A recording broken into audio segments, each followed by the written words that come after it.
Hello and welcome. You're joining us again in the daily edition of Into Vietnam, only here on VITV channel, our top stories.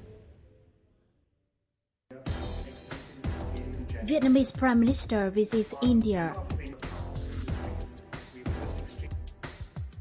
The mobilization interest rate in Vietnam Dong will drop to 5.5% since October the 29th. And Vietnam runs a trade deficit of $400 million in October.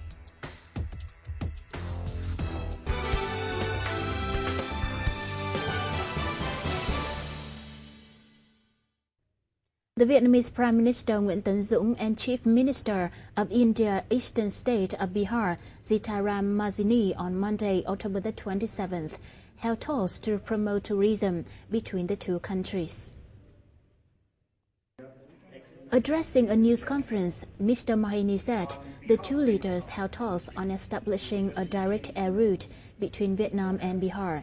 The two also agreed upon further strengthening ties in farming, fishery, food processing, education and tourism sector, apart from improving facilities for tourists visiting Buddhist center of Bodh Gaya in Bihar. India and Vietnam could sign at least a dozen pacts to boost cooperation in sectors like energy, infrastructure, trade and tourism.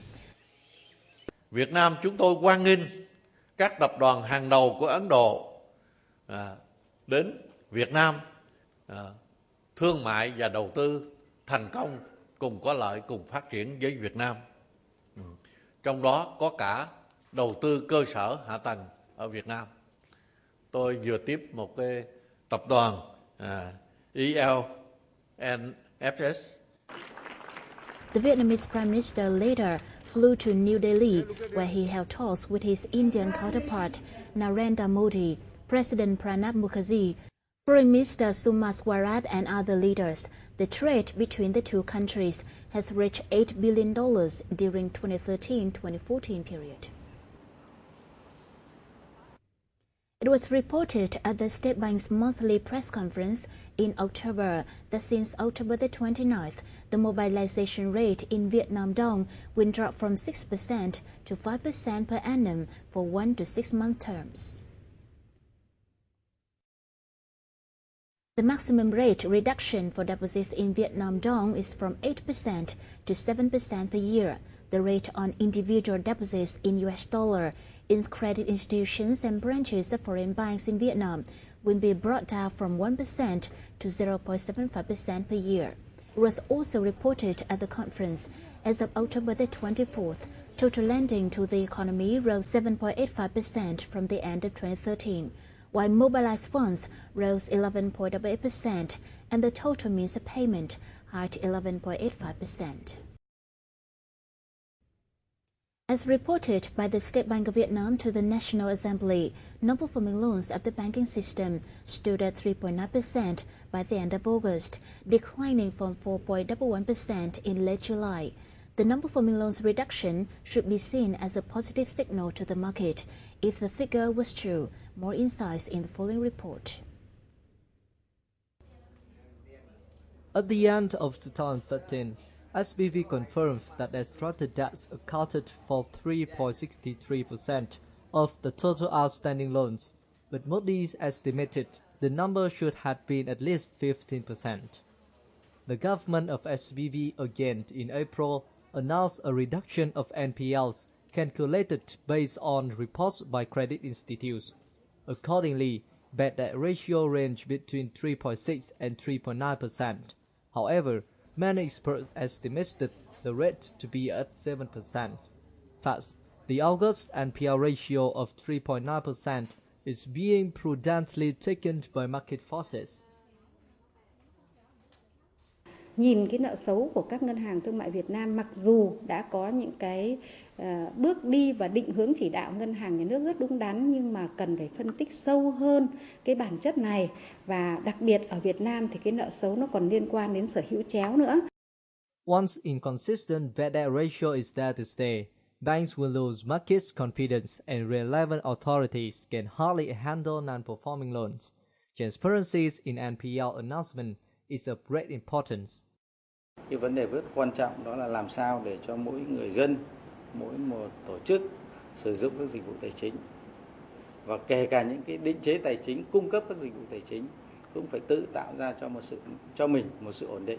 Ổn định trước hết là ổn định trong tâm lý, ổn định trong niềm tin và ổn định trong cái khả năng tài chính, khả năng minh bạch về số liệu, khả năng về nguồn lực tài chính của mình trong những cái tác động mà có thể làm tổn thương đến cái nguồn lực tài chính của mỗi một đơn vị, mỗi một doanh nghiệp và mỗi một định chế tài chính. NPL resolution is the main target of banking system. Bad debt ratios is decreasing at snail pace, yet still being high considered to the target of 3%. In 2015, if bad debt ratio was not taken down to 3% as planned, the economy would suffer more negative effects.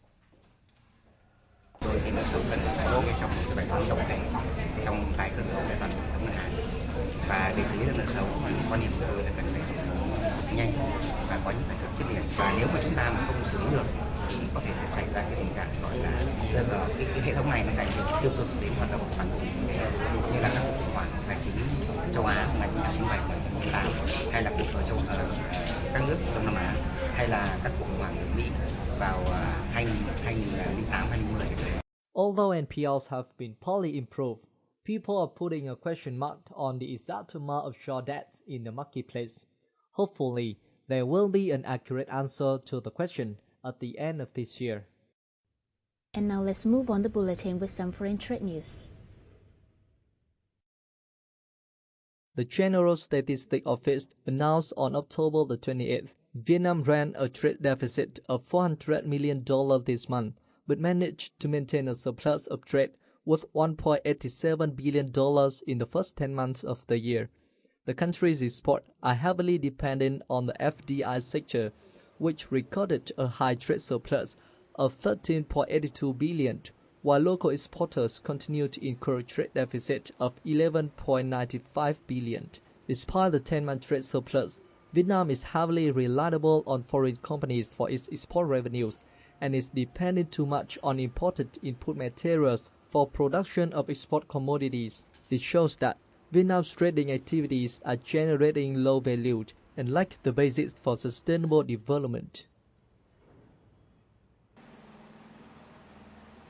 Vietnamese rice exports reached 5.68 million tons, earning approximately $2.6 billion in the first 10 months, down 2.7% in volume and up 1.2% in value on year.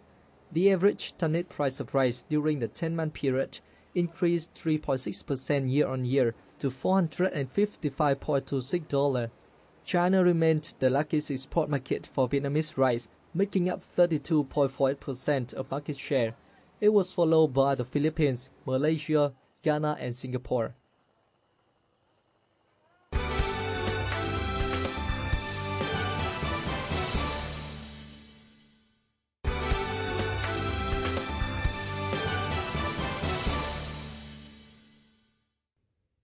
As usual, the final part is summary of local gold prices, forex, and stock market.